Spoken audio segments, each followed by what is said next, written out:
Հայկական հեռուստաեթերի առաջին եւ միակ հաղորդաշարը, որն անդրադարձավ մեր հայ շոու բիզնեսի ամենից ամենաիրադարձություններին տալով միայն ճշգրիտ եւ հավաստի պարզաբանումներ, իհարկե ամենից ամենանեողջույն։ Դուք շարունակում եք դիտել ամենից ամենաժամանցային եթերը եւ այս պահին ձեր էկրաններին է ամենից ամենաաստղային շքերթը, որը վարում եմ ես, Լիաննա Տերմինասյանը։ Ինչպես հայտնի է, մենք ամենից ամենային շրջանակում պարբերաբար անդրադառնում ենք հայտնիների ազգակիցներին, հարազատներին, բարեկամներին եւ դա պատահական չէ, որովհետեւ հանրությանը միշտ հետաքրքիր են այն մարդիկ, ովքեր անմիջական կապ ունեն հայտնիների հետ, ազգակիցներ են, բարեկամներ են, հարազատներ են եւ այլն եւ այլն։ Եվ այդ իմաստով առավել մեծ ուշադրության է միշտ առանձնանում ամենից ամենաաստղային քույր եղբայրների թեման,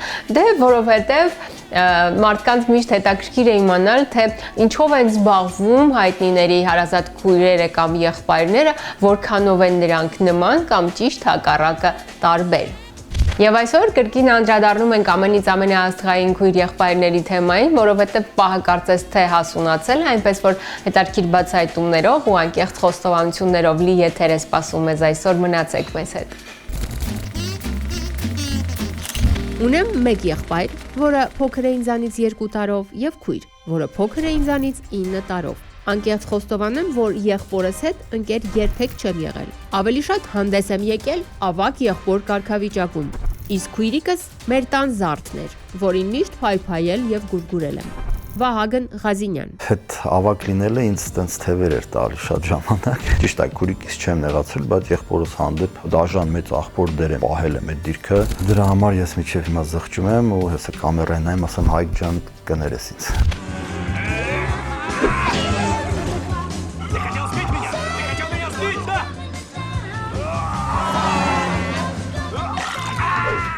Եղբայրս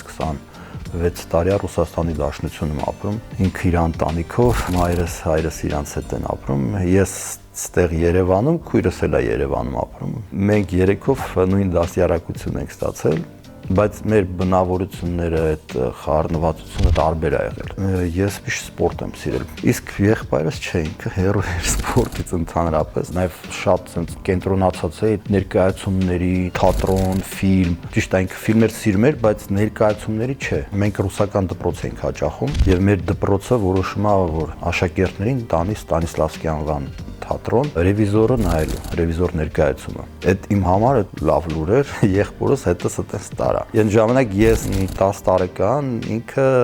8 տարեկան էր։ Դպրոցով եկանք թատրոն, առաջի ակտից հետո ստացվեց, որ դպրոցը ամբողջ գնաց, չմնացի։ Ես միջև վերջ մնացի, ներկայացումը նայեցի։ Երբ որ դուրս եկանք թատրոնից, ստացվեց, որ մարդ չկա։ Ու ես ախպերս սկսեց լացել։ Մենք կորել էինք։ Նենց է ստացվել, որ ես մի քանի անգամ թաքուն փախել էի տնից, որ տղաներով գային քաղաք, այդ ինչ որ շարժ գիտե որ ավտոբուսն է գալի եւ գնում։ Այդտենց մենք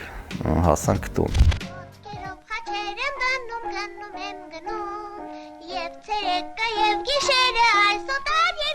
Դե չեմ ասի, այնտեղ ծնողներից մենք ինչ ստացանք։ Ինքը ավելի շատ մեքենաների հետ կապված, առուտ, վաճառք, մեքենաների հետ, մասերի հետ կապված։ Եթե իմ հետ համեմատեմ, գլուխ չեմ գովում, բայց գիտեն, օրինակ лав մարդ, բարի մարդ, ինքը ինձանից ավելի կրկնակի, լավ ու բարին է, քան թե ես։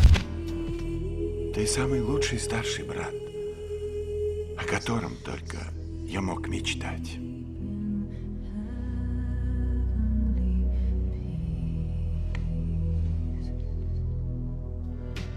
Վահագնն անկեղծ խոստովանում է, որ քույրիկի հետ միշտ կապն ավելի ուժեղ է եղել։ Միգուցե այն պատճառով, որ ինքը փոքրն էր եւ հետն էլ աղջիկ։ Երբ որ քույրս պետքա ծնվեր, մենք այդ ժամանակ Գերմանիայում էինք ապրում, ինքը հենց Գերմանիայում է ծնվել։ Երբ որ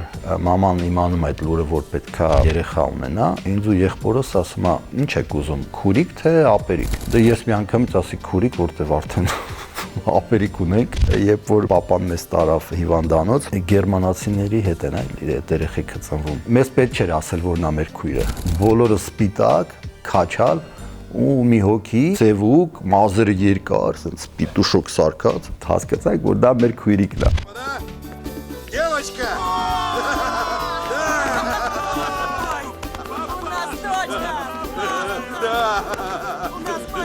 Да, пошли знакомиться, она такая клевая.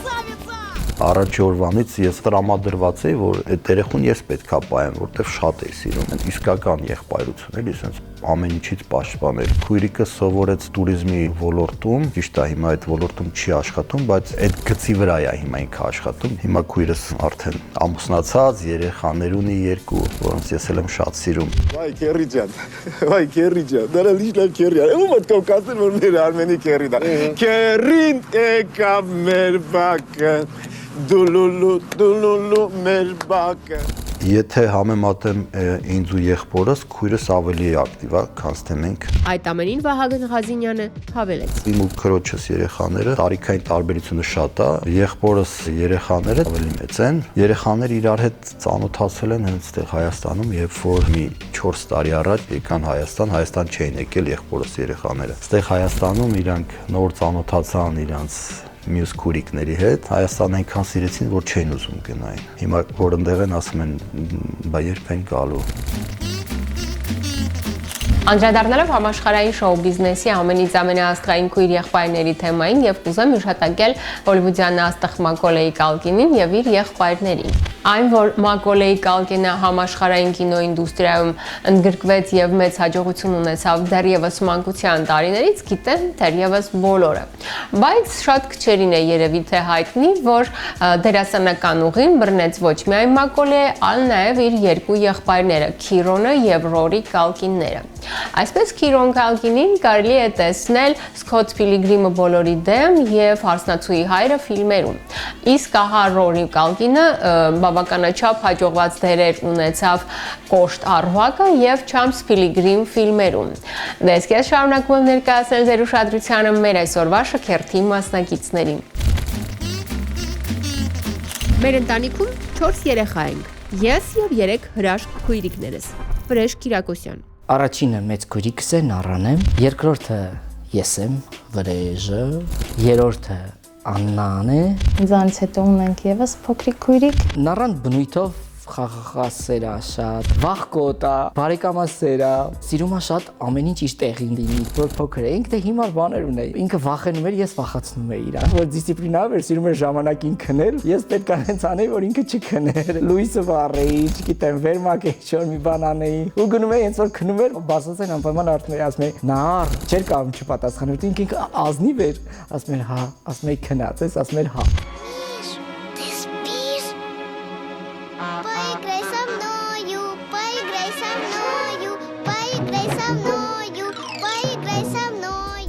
Ինքը մանկավարժ մասնագիտությամբ, իհարկե ինքը շատ զբաղված է հիմա, մեծ բալիկներ ունի, իրանց մեծացնում։ Բացի մեծ լինել է, նաև տարածքային առումով հերոյ է, այսինքն ամուսնանալուց հետո ընտանեկան հոգսեր եւ այլն։ Անան նման է բնավորությամբ պապայիս, մաթեմատիկա, տնտեսագետ է, իր մոտ ամեն ինչ շատ sense ուրիշ կերպ է։ Ես ընդհանրապես բարդ մարդ եմ, խիստ եմ, պահանջկոտ եմ, չհանդուրժող եմ, մի քիչ շատ ազնիվ եմ։ Փոքր ժամանակ ինչ որ մի բան էի անում, մամային ասում էի, որ Աննան է արել, ու Աննան դրա համար միշտ պատժվում էր։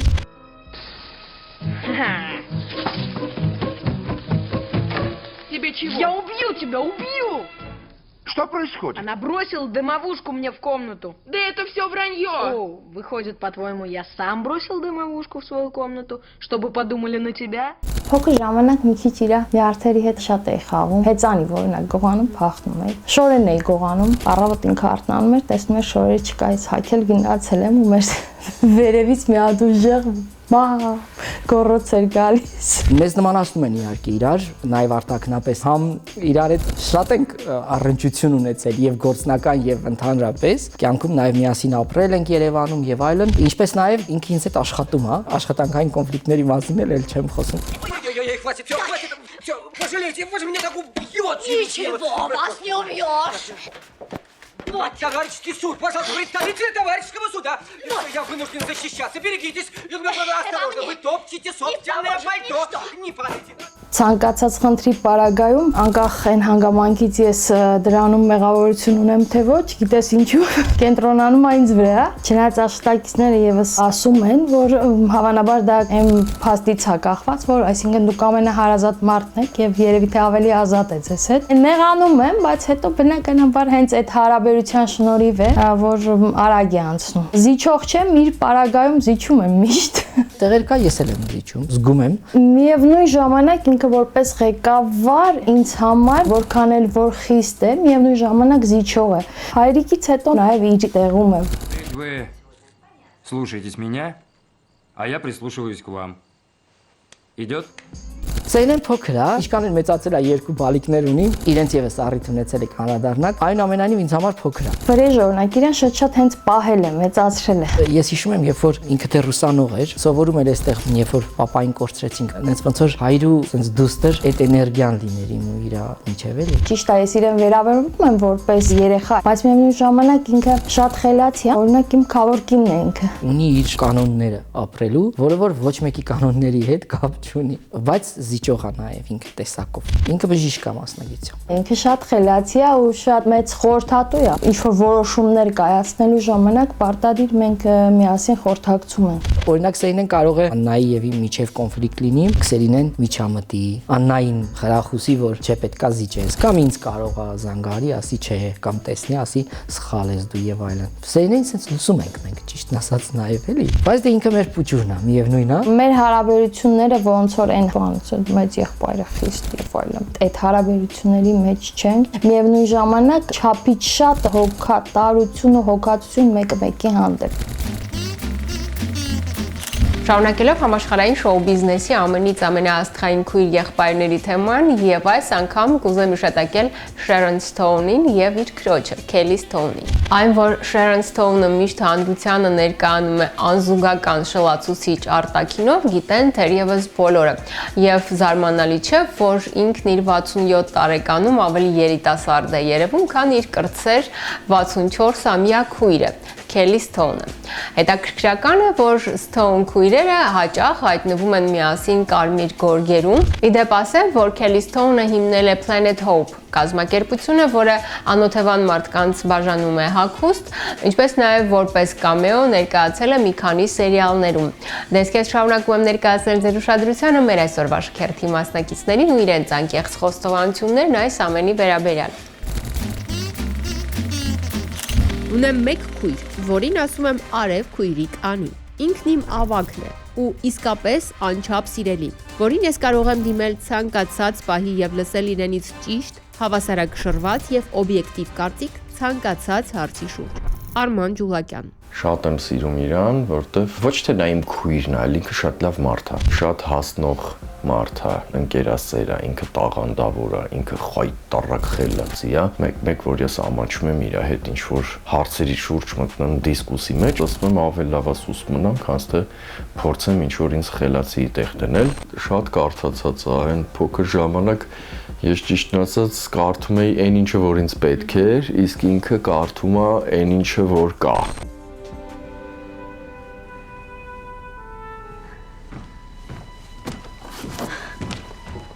Շատ բռնկուն է, բայց հետո մի վայրկյանում էլ կարա հանգստանա, նպատակասլաց է, սովորելա բժշկական ուսումնարանում, բայց սովորելա ծնողներիս ու տատիկիս համար։ Ասեց ուրեմն ես սովորում եմ ձեր համար այս ուսումնարանում, դրանից հետո ես ինքս եմ որոշում ես ուր պետք է ընդունվեմ։ Շատ լավ սովորելուց հետո ինքը գնաց Աճարյանի անվան համալսարանը, ժուրնալիստիկայի ֆակուլտետ ու երկար տարիներ աշխատում էր Մեդիամաքս լրատվականում, որից հետո դուրս եկավ, իսկ հիմա ունի իր առանձին համով ուտելիքի կետը, շատ օգնում ինձ, եթե ինչ-որ մի հարց կա, որտեղ որ ես շատ տենց կարողա չհասկանամ, մի անգամից մի հատ ձայնային եմ թողում, անի մի հատ լեսի, տես ինչ է, ոնց չի, այն ինչ-որ են փորփրելու, գտնելու ինչ-որ մի բան էս կոմիկում, ինքը այդ դրա շատ ուժեղ մասնագետն է, էլի։ Այդ առումով երևի մեծ տղաս է քաշել իրան, շատ հոգատար է իմ տղերքի հանդեպ, շատ է սիրում իր սեփականների նման, ու ինչ անում է, վստահ եմ, որ իրանց համար է անում, քանի քանի որ չունի սեփականները, ես էլ լիարժեք այդ իրավասությունները թողել եմ իր վրա, որ ինքն էլ իրավունք ունի իրանց դաստիարակելու, ինչ որ բան ասելու։ Արմանն անկեղծ խոստովանում է, որ մանկուց իր քույրիկի հետ վիճաբանություններ գրեթե չի ունեցել։ Իհարկե չհաշված այն դեպքերը, երբ ինքը ցանկանում էր իր ավագ քույրիկի հետ միասին մասնակցել իր ընկերական առիթներին եւ հավաքույթներին։ 3 տարին հիմա այս տարիքում դա առհասարակ չի երևում, դա մի քիչ ավելի դեռահաս տարիքում է, հա, այդ տարբերությունը ակնհայտ լինում, բայց միշտ մենք եղել ենք հավասարը հավասարի հետ։ Միշտ իր հետ կիսվել եմ, մինչև հիմա էլ կիսվում եմ։ Ինքն էլ լինում են պահեր, որ ինքն էլ է շատ կիսվել։ Ես առիթը չեմ տվել, որ ես այն խանդոտ բան տենց եղբայրներից եմ եղել, չէ, չեմ եղել, որտեվ երբ որ ինքը ինչ որ մի հավանող տղա է ունեցել կամ ինչ որ ընկեր է եղել, ինքը այնքան նուրբ է պահել այդ ամեն ինչը, որ ավելնորդ կոնֆլիկտային, ավելնորդ խանդի, չգիտեմ, էմոցիաների տեղատարափները չլինեն, որտեվ ջահել երիտասարդս, դու էլ ոնց թե քույրս բան սենցնես, ինքը այնքան ճիշտ է պահել այդ ամեն ինչը։ Երբևիցե տենց այդ խնդիրները չենք ունեցել մենք։ Էդ էլ է շատ խելացիության նշան։ Չեմ էլ կարողանում հիմա մտաբերեմ, թե մենք ինչի շուրջ էինք վիճում, բայց ես երևի ավելի շատ որ փոքր էի, կարող եմ մի քիչ շատ յազվություններ էի անում, ասենք կարող է իր անկերուհիները գային մեր տուն, ես անպայման ուզենայի իրանց հետ նստել, անպայման ուզենայի իրանց հետ շփվել։ Այդ հողի վրա է եղել կոնֆլիկտներ, էլ Только не бей! Мне больно! Ай! Эй! Стоп! Այդ ամենին Արման Ջուլակյանը հավելեց. Քանի որ մաման էլ է վաղ տարիքից այդ դաստիարակչական process-ի մեջ, որպես մանկավար, հետո որպես ղեկավար, հետո որպես տնօրեն, կարծում եմ ինքը այնպես դաստիարակություն է մեզ տվել, որ այդ կոնֆլիկտային սիտուացիաները զերծ են եղել մեզանից։ Շարունակելով համաշխարհային շոու բիզնեսի ամենից ամենահասթխային քույր եղբայրների թեման եւ այս անգամ կուզեմ իշատակել հայտնի երգչուհի Բիլի Այլիշին եւ իր եղբորը։ Հայտնի փաստ է, որ Բիլի Այլիշը իր 23 տարեկանում շատ արագ տեմպերով մխրճվեց ժամանակակից փոփ ինդուստրիայի մեջ, մեկը մյուսի հետևից նվաճելով ամենահեղինակավոր հիթ շքերթները։ Եվ հետաքրքրականն այն է, որ այդ հարցում իր մեծ ազդեցիկ լուման ունի Բիլի Այլիշի եղբայրը Ֆինեաս Օկոնելան, որը կոմպոզիտոր է, պրոդյուսեր, դերասան, ինչպես նաև գրում է երգեր իր քրոջ համար։ Երգչուհու եղբայրը ներկայանում է Ֆինեաս բեմական անունով, իսկ հանրության լայն զանգվածներին ինքը հայտնի դարձավ երգչախումբ սերիալում մարմնավորած դերով։ Դες կես շարունակում եմ ներկայացնել ձեր ուշադրությանը մեր այսօրվա շքերթի մասնակիցներին։ Մեր ընտանիքում մենք 4 երեխա ենք, 2 եղբայր եւ 2 քույր։ Ես ամենափոքրն էի։ Մենք բոլորս ստացանք երաժշտական կրթություն, սակայն պրոֆեսիոնալ երաժշտության ուղին բռնեցինք միայն ես եւ ամենամեծ եղբայրս Արտաշես Լեյլոյանը։ Հասմիկ Լեյլոյան։ Մեծ եղբայրս Արտաշես Լեյլոյանը շրջապատում տանը երկրորդ անուն ուներ Աշոտ Լեյլոյան։ Ինքը շարունակեց երաժշտությամբ եւ ես դրա համար մեզ կյանքը կապեց, բացի նրանից որ մենք հարազատ քույր ու եղբայր ենք, հետաքրքրությունները մեր մեկ դարձավ։ Հեռավոր 1965 թվականներ, երբ ես ընդունվեցի Ռոմանոս Մելիքյանի անվան երաժշտական ուսումնարան, Քամանչայի դասարան։ Առաջին մարդը ում հետ ծանոթացել եմ Արտաշես Լեյլոյանն էր։ Մտերմացանք շատ արագ եւ ինքը հենց առաջարկեց առաջին օրը գնալ իրենց տուն։ Ծանոթացան տանիքի հետ։ Եղբայրս նվագում էր քամանչա, երաժշտական ուսումնարանը ավարտեց խորհրդական գործիքով քամանչայով։ Մեր դասատուն Մարտին Խաչատրյանը, քամանչայի դասատուն, մեր մտերմությունը տեսնելով մեզ համար դուետ էր տալիս, որպեսզի երկուսով միասին նվագենք։ Հետո շարունակեց կոնսերվատորիան երգչախմբային դիրիժոր։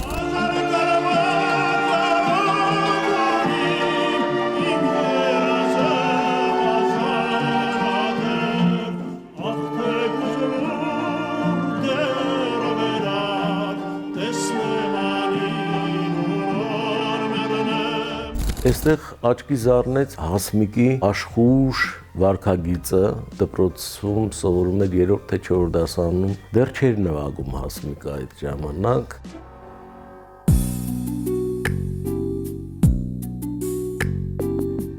Երբ որ 9-10 տարեկանից գնացի Պիոներ պալատ, ինքն էլ էր մասնակցում այդ նվագախմբում։ Ես փոքր էի, ինքը երիտասարդ։ Նրանից հետո ես ընդունվեցի երաժշտական դպրոց։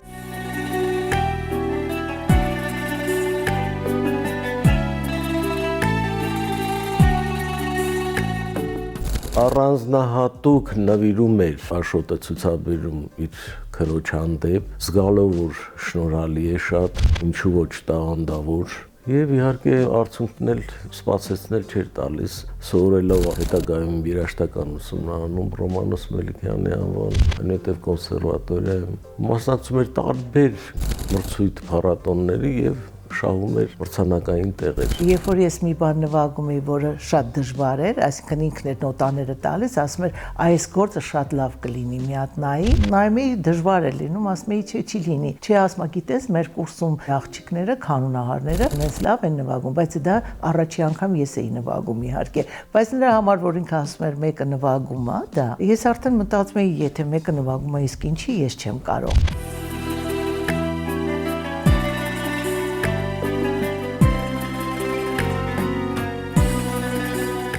Հասմիկը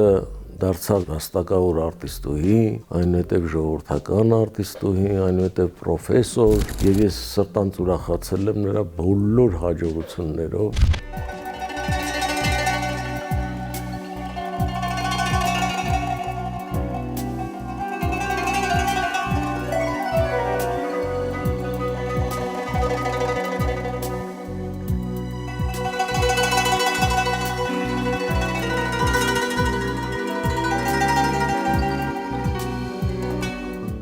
Ուսումնականների սկզբներին Աշոտը ստեղծեց ազգային նվագարանների մի նվագախումբ, շատ բարձր մակարդակի մի նվագախումբ, որտեղ նվագում էր նաև Հասմիկը։ Դա կապ չուներ, որ ես իր քույրն եմ, կամ ինքը իմ եղբայրն է, գործի մեջ ամեն ինչ պետքա լիներ ոնց որ բոլորը։ Այդ նվագախումբը Աշոտը ղեկավարեց մի քանի տարի, հետագայում նրան հրավիրեցին ժողովրդական եւ գուսանական երգի պետական անսամբլում իբրև գեղարվեստական ղեկավար։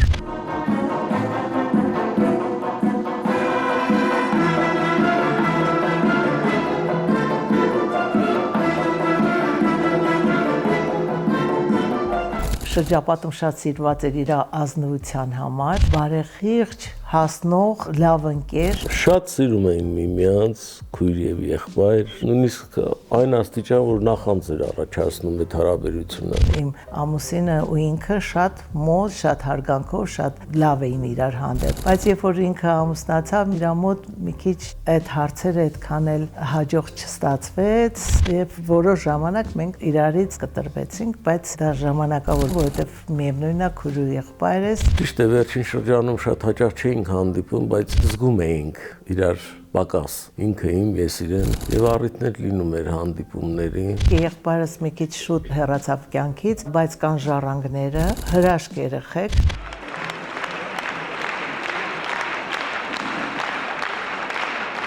Հիմա Հասմիկի հետ մենք միասին աշխատում ենք մանկավարժական համալսարանում, կուլտուրայի ֆակուլտետում, կանոնի դասարանն է ղեկավարում Հասմիկը։ Ամենից ամենան շարունակում էր եթերը եւ բոլոր նրանք, ովքեր հենց այս պահին միացան մեզ, ուզում եմ ասել, որ այսօր մենք խոսում ենք ամենից ամենաաստղային քույր եղբայրների մասին։ Շատ հետաքրքիր բացահայտումներ դուք արդեն բաց եք թողել, սակայն ոչ պակաս հետաքրքիր մանրամասներ սպասում են մեզ առջև ու մնացեք մեզ հետ։ Մենք երկու քույր ենք, ես եւ իմ ավագ, միակ ու անկրկնելի քույրը, Անի Միրզոյանը, որն ինձ համար բարության, իմաստության, արդարության, գեղեցկության եւ նրբագեղության խորհրդանիշ է։ Տաթևիկ Միրզոյան։ Ինձ անընդհատ նախապատրաստում էին, որ պետք է ծնվի տարոնը։ Ինձանից 5 տարի փոքր ես էլ տենց երազում էի, ու երբ որ ծնվեց Տաթևիկ, այլ ոչ թե տարոնը, ես խորը հիասթափություն էի ապրել։ Երբ Անին 15 տարեկան էր, ես 10, նա արդեն հասուն էր, ես դեռ երեխա։ Հետո երբ արդեն կամաց ես էի հասունանում, Անին մեկնեց Միացյալ Նահանգներ, երբ վերադարձավ 2004-ին, ճիշտ ասած ինձ համար մի քիչ դժվար էր այդ ադապտացիոն շրջանը, իր հետ ես ոնց պիտի սկսեմ նորից շփվել։ Ты уж извини.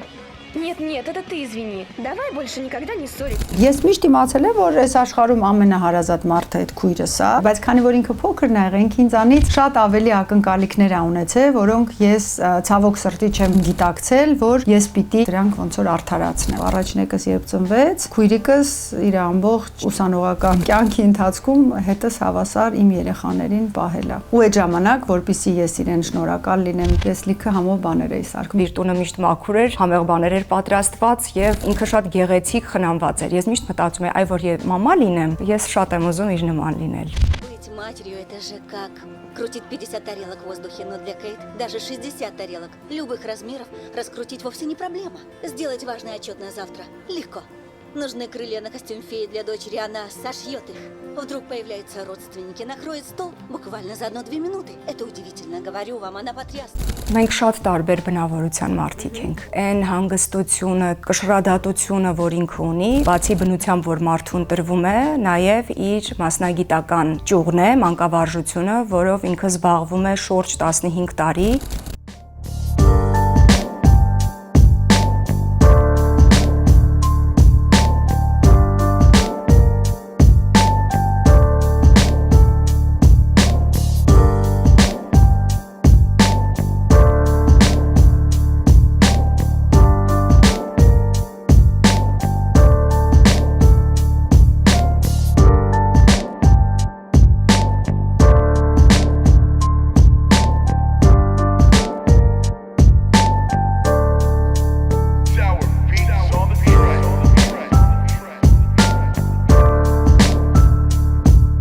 Տաթևիկը ինձ համար այն եզակի դերասանուհիներից է մեր իրականության մեջ, ով բազմապրոֆիլ դերասանուհի է, շատ խորքային, լավ ներաշխար ունեցող, բայց ցավոք սրտի կարծում եմ մեր իրականության համար ինքը ամբողջովին դեռ բացահայտված չի։ Եթե մինչև անգամ ես կուրացած լինեմ, եթե մինչև անգամ լույսդ մարած լինի, վերջին հույսդ քամին առած տարած լինի, առանց լույսի կգամ։ Ես այս անգամ կգամ մենության մեջ լացող երգիդ վրա։ Քեզ համար։ Ինքը էլ ավել է ապրել, էլ ավել փորձություն ունի, գիտի ավելի ճիշտ իրավիճակը մեղմել, իրավիճակին ճիշտ մոտենալ։ Իհարկե շատ հաճելի է, երբ որ քեզ փոխադարձում են այն ինչ որ դու տալիս ես։ Ես չեմ տալիս ստանալու համար, արդեն հասկացել եմ։ Ես ուղղակի տալիս եմ։ Որ մարդը շատ բարի է,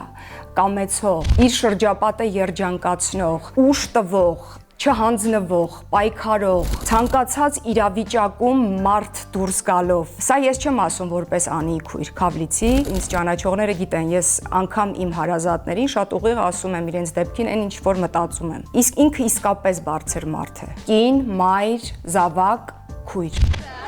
2, 3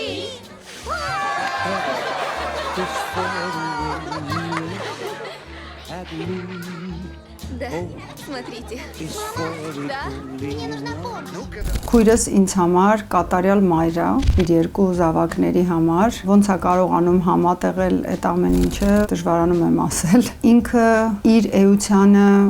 միշտ հավատարիմ է, շատ մարդկային, շատ նվիրված, լուսավոր, բարի անսահման, չափից շատ, օրենքով ամեն ինչը սենց պիտի լինի։ Դա ոչինչ է, սա 40-ից հետո։ Մենք իսկապես շատ տարբեր ենք եղել մանուկ հասակից, մինչև երևի մի 10 տարի առաջ, հետո չգիտես ինչպես սկսեցինք նմանվել միմյանց։ Հիմա մենք մի ուղղությամբ ենք նայում, շատ ավելի հաճախ ենք կիսվում, խնայելով իրար, շատ հաճախ ինքը կարող է կանխել այն տհաճ իրավիճակը, որ ես պիտի ապրեմ, եւ ես էլ փորձում եմ, որ անգամ թույլ չտամ տրամադրության անկում հայտնվի իր դաշտում։ Я смогу помочь тебе. Буду помогать некоторое время. Научу тебя полезным трюкам, позволяющим совмещать работу и дом, чтобы ни одна сторона не пострадала. Մի խոսքով ես չեմ դադարում Տաթևիկով ոչ միայն որպես քույր, այլ անհատ եւ կին տեսակով հիանալուց։ Բացի Սունդուկյանի անվան ազգային ակադեմիական թատրոնից նաև աշխատում եմ ամերիկյան կազմակերպությունում, որտեղ որ Անին էլ է աշխատում։ Շատ հաճելի է այդ, որ մենք միասին գոնե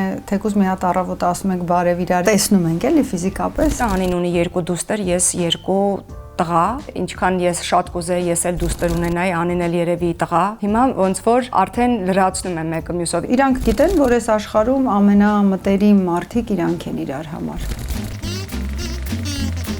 Եվս մեկ մասնակից մնաց ներկայացնել ձեր ուշադրությանը եւ ես առանց չարաշահելուց ձեր համբերությունը հանձնում եմ եթերը նրան։ Երբ ծնվեց եղբայրս Վովան, ես դեռ շատ փոքր էի եւ կարծում էի, որ ինքը խաղալիք է եւ վերաբերվում էի իրեն որպես խաղալիքի։ Անահիտ Մսերյան։ Տատիկս պատմում է, ասում է այդ խանդը, որ բերեցին իրան հիվանդանոցից, ընդհանրապես չկար։ Ու ես երևի տենց շատ ուշ եմ սկսել հասկանալ, որ ինքը խաղալիք չի, ինքը երեխա է, ու սկսեցի հետո сирել շատ իրան։ Դե ինքը 2 տարի փոքր էր ինձնից, միշտ պաշտպանում էի, թեկուզ դրսում ինչ որ կռիվ էր անում, գնում խառնվում էի։ Ты сама напросилась!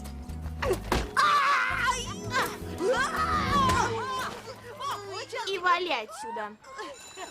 Майкл Кейн, Бенджамин Брэд. Забудь ты о них. Ты умный, веселый. Հետո մաման օրինակ կարող է ջղայնանար, գնում պաշտպանում էի, ասում էի չասես տենց, ինքը իմն է, բան, սենց շատ էի սիրում։ Ու մինչև հիմա փոքր տարիքում ուղակի պաշտպանում էի, հետո սկսեցինք ընկերություն անել ու մինչ օրս շատ մտերիմ ենք մենք, անցումային տարիքից սկսեցինք շատ մտերիմ անալ, իրար գաղտնիքները բոլորը գիտեինք, այն որ իմ կյանքում ինչ որ բան լիներ, առաջինը Վովային էի ասում։ Ու գիտեի, որ ես ընկեր ունեմ, եղբորից բացի ընկեր ունեմ, կարելի է վստահել ամեն ինչ։ Միասին էինք միշտ իջնում բակ, տանը միասին էինք խաղում, միասին գնում էինք երաժշտական դպրոց էինք գնում միասին ու այդ մտերմությունը այնքան շատ էր, որ հիմա ես ամուսնացել եմ ու իր պակասը շատ զգում եմ։ Բայց հաճախ խոսում ենք, ինքը գալիս է ինձ հյուր, ես եմ գնում մեր տուն։ Անահիտն անկեղծ խոստովանում է, որ այսօր ինքն ու Վովան ոչ միայն լավ քույր եղբայր են, այլ նաև իսկական ընկերներ, որոնք կիսվում են միմյանց հետ, խորհուրդ հարցնում եւ այլն։ Սակայն փաստ է նաև, որ մանկության տարիներին Անահիտը հաճախ դառնում էր Վովայի եւ իր հորաքրոջ Մարի Մսերյանի եւ Հովանես Բաբախանյանի որդու Գոր Բաբախանյանի մանկական կատակների զոհը։ Հորաքույրս դեռ ընտանիքի հետ չէր մեկնել ԱՄՆ, ինքը Վովան եւ հորաքրոջս տղան Գորը միշտ իմ ներվերը ուտում էին։ Сын просто псих. Он заминировал мой фен. Это лишь гипотеза, а доказать-то слабо. Зато врезать не слабо. Мам, дай ей успокоительное. Мам. Նույնիսկ հաց ուտելու ժամանակ, երբ որ ինձ ասում էին մի հատ ջուր կբերես, գնում էի ջուր բերեի, տեսնեի ամբողջ աղամանի աղը լցրել են իմ ուտելիքի մեջ։ Գալիս մազերս էին քաշում, փախնում, շորերիս վրա նկարում էին, բայց դա միայն տան ներսում, որովհետև երբ որ մենք տնից դուրս էինք գալիս, իրենք դառնում էին մեծ եղբայրներ, շատ լուրջ դեմքերով ու միշտ պաշտպանում էին ինձ։ Իսկ ինչպես կարող է Անահիտը բնութագրել իր եղբորը, երիտասարդ, բայց խոստումնալից դերասան Վովա Մսերյանին։ Խայտառակ էմոցիոնալ, դրա հետ մեկտեղ շատ բարի, շատ ուշադիր է, շատ խանդոտ է ինքը, բայց երբեք իմ հանդեպ ինչ որ սխալ քայլ չի արել։ Ինքը միշտ փորձում էր ինձ պաշտպանել, նույնիսկ երբ որ ինչ որ տղա էր հայտնվում, ով ինձ համակրում էր, մեծ տարիքում արդեն, ինքը գալիս էր հետս հանգիստ, խոսում էր, ասում էր նայ, ես չեմ ուզում քեզ նեղացնեն, ես միշտ քո կողքին եմ, ուղղակի դու ինձ ասա, դու ուզում ես այս тղայի հետ շփվես, թե չէ, եթե հանկարծ ես ասեի չէ, այդ տղան ուղղակի էլ իմ շուրջը երբեք չէր հայտնվի։ Мама тут ни при чем. Из всего надо выбирать главное. Что главное? Я больше не буду. Это ближе к истине. Ես միշտ իմացել եմ ցանկացած բան իր կյանքի հետ կապված, միշտ մենք քննարկել ենք, կարծում եմ տենց գաղտնիք չկա, անձնական, որ, չգիտեմ, ինքը ինձ ասած չլինի։ Սկզբում ինքը ուզում էր իրավաբան դառնար, ի տարբերություն ինձ, որովհետև ես դեռ դպրոցից սկսած գիտեի հստակ, որ դերասանուհի եմ դառնալու։ Հետո մի օր արթնացավ ու ասեց, չէ, ես չեմ դառնալու իրավաբան, ես դերասան պետք է дառնամ։ Ու բոլորս շատ զարմացանք, ասեցինք ինչի Վով ջան, ասեց, որովհետև ես պետքա դերասան լինեմ։ Ես կարծում եմ, որ ինքը ճիշտ որոշում կայացրեց։ Забудь на секунду обо всех. Тебе нравится играть на сцене? Даже очень. Встань в строй. Փոքր ժամանակվանից ես զգում էի, որ ինքը արվեստին մոտ մարդ է, որովհետև ինքը առանց նոտաների կարողանում է դաշնամուր նվագել, ֆանտաստիկ լսողություն ունի ու հիմա էլ գիտարա սկսել նվագել ու այդ ինքնուս է իր մոտ եղել։ Մազերի խնամքը ակտուալ է բոլոր ժամանակներում, անկախ սեռից, տարիքից, աշխարհագրական դիրքից, մազերի որակից եւ երկարությունից։ Ահա թե ինչու համաշխարհային ինդուստրիայում անընդհատ մտածվում են նորանոր միջոցներ եւ տեխնոլոգիաներ, որոնք կոչված են լուծելու մազերի որակի հետ կապված բոլոր տեսակի խնդիրները։ Բայց ցավոք ոչ բոլոր միջոցներն են ստեղծվում բնական եւ էկոլոգիապես մաքուր հումքից։ Հատկապես մեր բարձր ալերգիկ ֆոնի պայմաններում սա բավականին լուրջ խնդիր է, որովհետև նման միջոցները որպես կանոն մի կողմից լուծում են մազերի որակի խնդիրը, ունենում են առողջ, փառատամ, գեղեցիկ մազեր, բայց մյուս կողմից օրինակ կարող են առաջացնել ալերգիա։ Օրինակ, մազածածկույթի տակ, մաշկի գրգռվածություն եւ այլն եւ այլն։ Այս երկար նախաբանս պատահական չէր, որովհետև ունեմ շատ լավ նորություն։ Բոլոր նրանց համար, ովքեր դեռ տեղյակ չեն, որ այլևս մեզ մոտ Հայաստանում պաշտոնապես ներկայացվում է հայտնի Կարսել ապրանքանիշը իր մազերի խնամքի պրոֆեսիոնալ միջոցներով։ Ինչպես հայտնի է, Կարսելը ներկայացնում է բացառապես բնական, էկոլոգիապես մաքուր հումքով պատրաստված մազերի խնամքի միջոցներ ու ես որոշեցի հյուրընկալել մեզ մոտ Կարսելի հայաստանյան ներկայացուցչության ներկայացուցչին Աստղիկ Սարգսյանին։ Վստահ եմ այն ամենը, ինչ կիսվելու է մեզ հետ Աստղիկը, հետաքրքիր կլինի ոչ միայն սովորական սպառողներին, այլ նաև պրոֆեսիոնալ վարսահարդարներին։ Սոց հարթակներում շատ ենք տեսել Կարսել բրենդը ներկայացված, հետաքրքրեց, որոշեցինք, որ պետք է փորձենք ու հրաչուհին, որը ներկայումս հայաստանյան ներկայացուցիչն է Կարսելի, որոշեց, որ պետք է պատվիրի որակը ստուգելու համար, պատվիրելուց եւ փորձելուց հետո հրաչուհին հասկացավ, որ գին որակ համապատասխանում է միմյանց ու կարևորը, որ բնական բաղադրիչներից է բաղկացած, որոշեցինք միասին, որ պետք է կապ հաստատենք գործարանի հետ եւ պատվիրենք։ Իրականում ռիսկային էր պատվերը, քանի որ միանգամից պետքա մեծ ծավալով պատվիրենք եւ ինչպես տեսնում ենք, արդեն մեծ հաջողություններ են գրանցել։ Կարսել Արմենիան ներկայացնում է Կարսել բրենդի օրիգինալ մազերի խնամքի միջոցներ։ Բնական եւ էկոլոգիապես մաքուր հումքից պատրաստված, փայլ եւ փափկություն նույնիսկ մեկ անգամ օգտագործելուց հետո։ Միայն փորձեք, որակը երաշխավորված է։ Մենք հիմա միակ ներկրողն ենք Հայաստանում, որ ներկայացնում ենք օրիգինալ Կարսել ապրանքանիշը։ Քանի որ շատ է հիմա հայկական շուկան Կարսել ապրանքանիշով, բայց նշեմ, որ հիմնականում կեղծ են բոլորը եւ միայն մենք ենք ներկայացնում օրիգինալ արտադրանքը։ Կարսել բրենդի օրիգինալ յուղի տուփն այսպիսին է, ներմուծված եւ հայաֆիկացումով։ Հակառակ կողմում տեսնում եք QR կոդը, ինչը նաեւ արկա է յուղի տարայի վրա։ Կարսել բրենդի օրիգինալ յուղը մնացած բոլոր պատենտներից չտարբերելը պարզապես անհնար է, քանի որ այն ունի այլ երանգ եւ շատ անուշաբույր է։ Իսկ հիմա միասին Կարսել բրենդի օրիգինալ արտադրանքի QR կոդերն ենք ստուգում։ Գլխավոր առավելությունը դա այն է, որ բնական հումքի վրա է ստեղծված, ալերգիկ ռեակցիաներ չի առաջացնում, հղիներին եւ երեխաներին նույնպես կարելի է։ Հիմնական բաղադրությունը յուղերն են։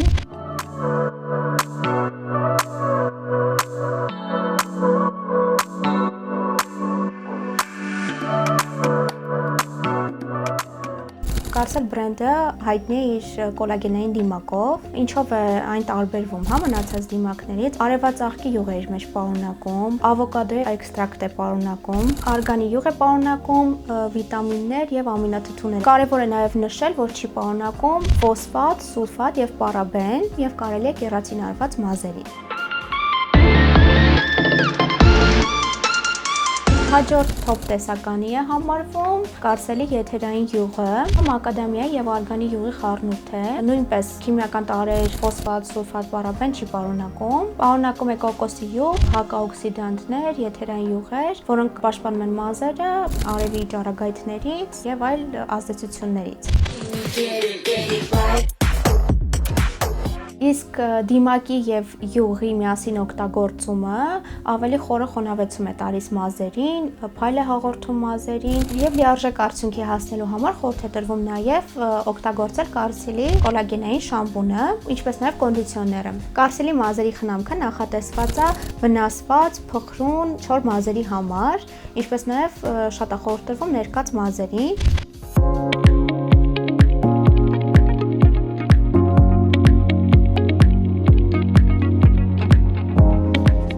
ունենք գունաբացված, այսինքն բլոնդ մազերի համար նախատեսված մանուշակագույն դիմակ, որը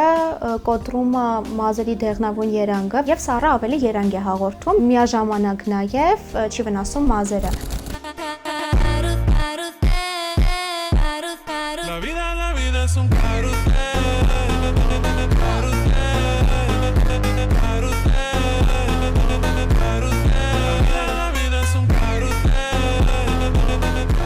Շամպունների մենք ունենք մի քանի տեսակներ։ Առաջին տեսակը թեփի դեմ շամպունն է, որը ամբողջությամբ վերացնում է գլխամաշկի թեփը, իսկ լիակատար արդյունքի հասնելու համար իհարկե խորհուրդ է տրվում օգտագործել եւ շամպունը եւ կոնդիցիոները իրար հետ միասին։ Քիմիական տարր չի պարունակում եւ միայն բնական բաղադրիչների շնորհիվ թեփը ամբողջությամբ վերանում է եւ կերատին արված մազերին էլ է կարելի։ Որոշում կայացվեց, որ նաև պետք է ներկայացնենք մազաթափության դեմ շամպունը։ Լիքը մեկնաբանություններ ենք ստացել, որ որակապես շատ բարձր է եւ իսկապես օգնում է։ Եւ ամբողջությամբ լիակատար արդյունքի հասնելու համար պետք է օգտագործել եւ շամպունը եւ կոնդիցիոները։ Հաջորդ ապրանքատեսակը կարսիլի ջերմապաշտպանն է։ Այն օգտագործում են տաք հոսանքներով մազերը հարդարելուց առաջ, այսինքն վարսահարդարելուց, արթուքով մազերը հարդարելուց առաջ չի թողնում, որ մազերը վնասվեն։ Նաև նշեմ, որ կարսի ջերմապաշտպանը պաշտպանում է մազերը բոլոր տեսակի ջերմային ճառագայթներից։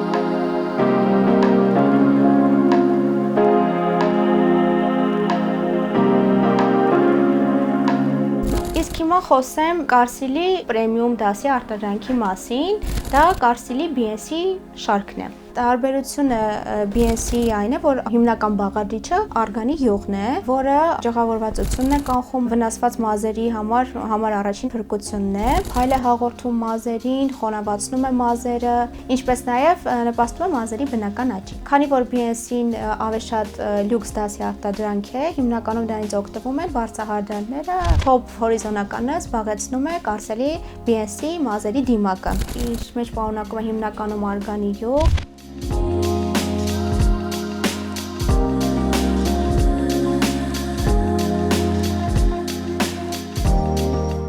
BNC շամպունը հիմնական բաղադրությունն է կոկոսի յուղը եւ արգանի յուղը, այն հիմնական նախատեսված է չորի վնասված մազերի համար։ Առանձնացնեմ կարսիլ BNC շարքի 4 շամպունը, որը իրականում իսկական փրկություն է։ Եթե չեք հասցրել մազերը հարդարել, կարող եք 4 շամպունով փչել գլխին ու ընդհանուր տեսք ստանում, որը 1 օրից 2 օր պահպանվում է։ Travel set-էր։ Travel set-ը իր մեջ պարունակում է կարսիլի փոքր դիմակ, շամպուն եւ կոնդիցիոներ։ Իրականում նաեւ շատ հարմար տարբերակ է, թե մարդիկ ուզում են փորձել նախնական, կարող են Travel set-ը գնել, որակը գնահատելու համար։ Վերցրու քեզ հետ կարսիլ Travel set-ը ու թող մազերդ փայլեն ցանկացած կետում։ Կարսելը որակապես այնքան լավն է, այն կարելի է օգտագործել ոչ միայն տան պայմաններում, այլ նաև պրոֆեսիոնալ խնամքի համար, այսինքն հետ աշխատում են գեղեցկության սրանքները, նաև անհատ վարսահարդարները։ Կարսիլից պատվեր կարող եք կատարել ինչպես հեռախոսազանգով, այնպես էլ սոցհարթակների միջոցով։ Հաճախորդի հետ քննարկումից հետո, հասկանալուց հետո ինչ պրոդուկտ է նրան անհրաժեշտ, արդեն պատվերի առաքումն են կազմակերպում, մեզ մոտ գործում է առաքումածառայություն, առաքումածառայությունը տեղի ունենում 24 ժամվա ընթացքում։ Երբ որ մեզ դիմում են սովորական սպառողները, մենք իրենց հետ խորհրդատվություն ենք անցկացնում եւ սովորեցնում ենք իրենց ինչպես պետք է ճիշտ խնամել մազերը կարսելի միջոցով, որպեսզի ցանկալի արդյունք ստանան։ Օգտագործում եմ Կարսել բրենդի օրիգինալ մազերի խնամքի դիմակը եւ յուղը։ Դիմակը տարածում ենք արդեն նախապես լվացված եւ սրբիչով չորացված մազերին։ Դիմակի այն զանգվածը, որը օգտագործելու ենք մազերի համար, առանձնացնում ենք տուփից եւ վրան ավելացնում 3-ից 4 կաթիլ յուղ։ Տարածում ենք մազերին այնպես, որ ամբողջությամբ մազերի արմատներից մինչեւ ծայրերը դիմակը տարածվի։ Ամբողջ մազերին լավ տարածելուց հետո սանրում ենք եւ սպասում 10-ից 15 րոպե։ Քանի որ մազերը շատ վնասված են, հարդարումից առաջ օգտագործում եմ Կարսել բրենդի մազերի խնամքի ջերմապաշտպանը։ Հարդարումը կատարում եմ ամենասովորական սանրով եւ ֆենով։ Ինչպես տեսնում եք, արդյունքն արդեն տեսանելի է։ Եվ ամենակարևորը դա գնային քաղաքականությունն է։ Կարող եմ վստահեցնել, որ Կարսիլի գին եւ որակ հարաբերակցությունը միանգամայն համապատասխանում է։ Մեծաքանակ պատվերների դեպքում մենք համագործակցում ենք թե անհատների, թե գեղեցկության սրահների հետ եւ ունենք ճկուն զեղչային քաղաքականություն։